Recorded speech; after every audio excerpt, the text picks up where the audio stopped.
Me sunanka? Aliyu Adamu. Shekarunka nawa? 22. A ina kake da zama? A Gaida.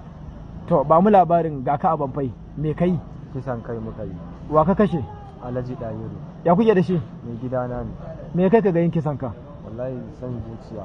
Na? San zuciya ne akan takardar fili. Takardar fili? Eh. A ina filin yake? A can Gaida. Nawaye? Na sani. To kai kuma me dalilin kisan ka? San zuciya wallahi. To ba mu labari ya aka yi kisan kai din.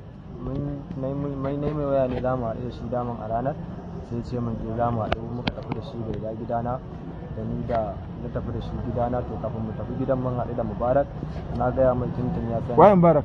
Shi wannan ya san abin da za a yi, na bashi kuɗin mota, daga nan ya siyo guba ya taho da ita a gidana, muka bawa shi Alhaji Dahiru a cikin abinci to ya ci, ya fara ciwon ciki.